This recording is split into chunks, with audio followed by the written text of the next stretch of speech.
year of our Lord, 2029. Dublin, a vast metropolis, ruled by the iron fist of the New World Order.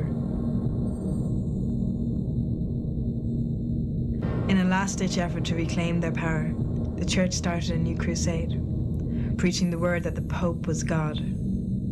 To enforce this, they engineered an elite squad of mindless assassins, the Sisterhood. I am Malice 101. This is my story.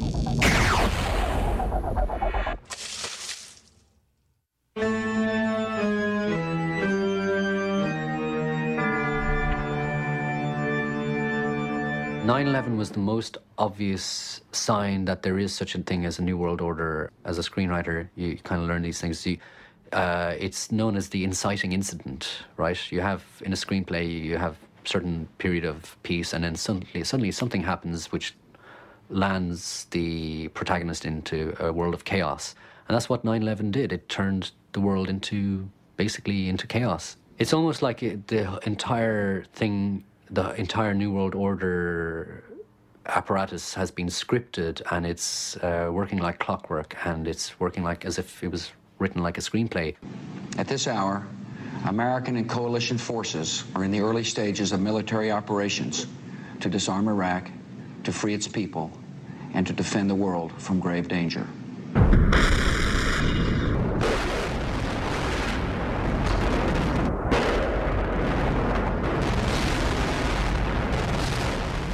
Major combat operations in Iraq have ended, and now our coalition is engaged in securing and reconstructing that country.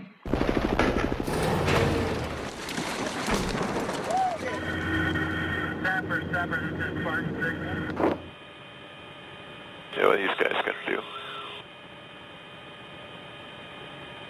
They're looking around. You're looking off the left.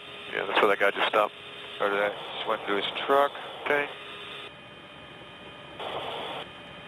Now he's running off into the field. You see this? Yep. I got a guy running, throwing a weapon. Smoke him. Go ahead. Over by the other side. He just dropped the weapon. I'm engaging. Started that. Range auto. All right, got auto range on it. Roger. Yeah, Roger. Engaging. Got him. Good. Second one. Hit the other one. Hit the truck. Go to the right, see if anybody's moved by the truck. Take the trucks out. Is there anybody in the truck? Wait for movement. Not seeing any. Go ahead and store that. Auto range store. There's another guy underneath. Move right there. Good. Firing. Hit it.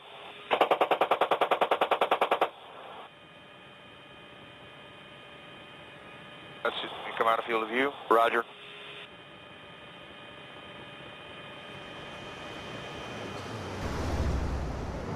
There's a big freedom march coming up. I'm not a great speaker, but they've asked me to speak anyway. Bush has promised that if we get hit by another terrorist attack, that he's going to put us immediately under military rule, martial law. You won't be able to fly or anything, you know. So if I get caught out, like in Washington, D.C. here, I can walk at night and use my night vision equipment and not have to worry about the roadblocks and all. They'll definitely stop me and probably shoot me in the head because they're not going to put me in the camps. There's my uniform. Boy, it is wrinkled some.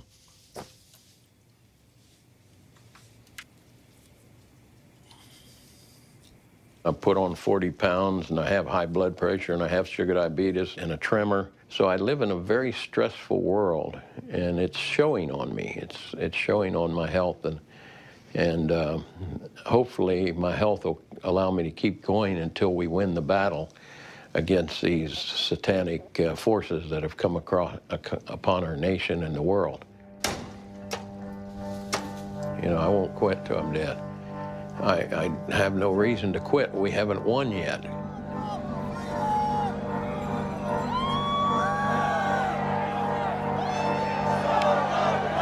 Restore the Republic!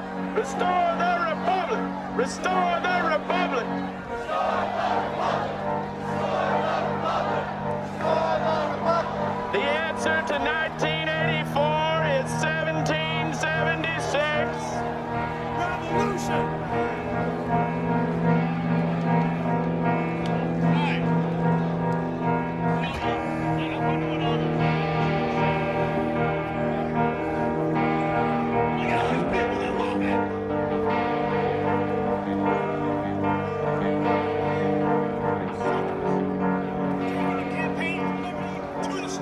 Jack, haven't seen you in 15 years. I'm ready. I'm ready to sort tigers.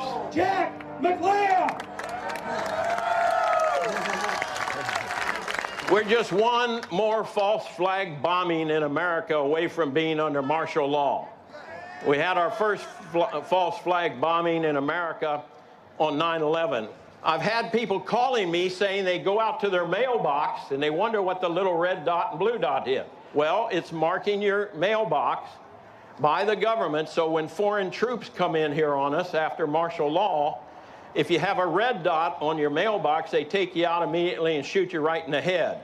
But if you have a blue dot, they take you to the FEMA camps being built by Halliburton right now. They're building enough concentration camps in America to house 50 million Americans. So I'm going to tell all of you, if you have not bought ammunition, if you have not bought guns, go get them now.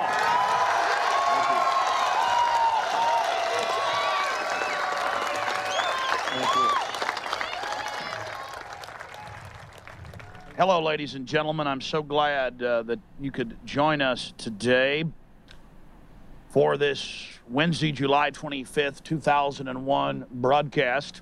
Tyranny is enveloping the globe, and the United States is a shining jewel the globalists want to bring down, and they will use terrorism as the pretext to get it done. I want you to find out these statements were true by the White House about preparing for martial law, and I want you to let them know that if there is any terrorism, we know who to blame.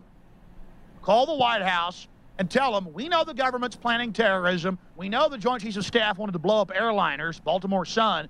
If you do it, we're going to blame you because we know who's up to it. If any terrorism comes, it's from this government. And if there was an outside threat like a bin Laden, who was a known CIA asset in the 80s, running the Mujahideen war, and whose family builds all the military bases over in Saudi Arabia right now, and sits on the board of Iridium Satellite, he's the boogeyman they need in this Orwellian phony system. One of the favorite tactics of defenders of the Matrix or defenders of the false mainline reality that we're fed, that they use is, well, you guys just want to claim it's all a conspiracy and one centralized group runs everything because it makes it simpler for you and you want to bring order to things and it's scary for you. And they say, oh, you think that the government carried out 9/11 or elements of it did because that makes you feel better, that the government's in control, not that it's some guys in a cave. And I go, what are you talking about? I'd be a lot happier. It'd still be sad what happened, but I'd feel a lot better if it was rogue people in a cave because I'd know they were small and weak and, you know, probably couldn't strike me again. But to know that there are declassified U.S. government plans to carry out 9/11 style attacks, and to know they were running drills that day of it, attacking the buildings, the CIA was, to make NORAD stand down, and to know that the attacks were an inside job, that is horrifying. What do you mean I want to believe it's the government because it makes me feel better? That's 1,000 times more terrifying and frightening. 2 successive quarters of negative economic growth have not been met. Very possibly. We actually had a loss of private sector jobs in the last report. We've seen an actual downturn in manufacturing. But I think what's very important is not only keeping it temporary and quick, as Chairman Bernanke said, but making sure you actually are addressing the key issues. By the way, we've been in a recession for at least 2 years. They're now talking about, could we be in one? And this package is hundreds of billions more dumped into the markets, which is just going to devalue the dollar more. That something needs to be done. And I'm just sick of being interviewed by TV. I'm sick of being interviewed, you know, and having people come into my life who are there for a few days, a few weeks, and you never see them again. I'm sick of it because I strike up friendships with people and then, you know, never see them again. Or more often than not, it's some fake liar who I wish would just say it's a hit piece and then I'd still talk to them. But they won't even give me that.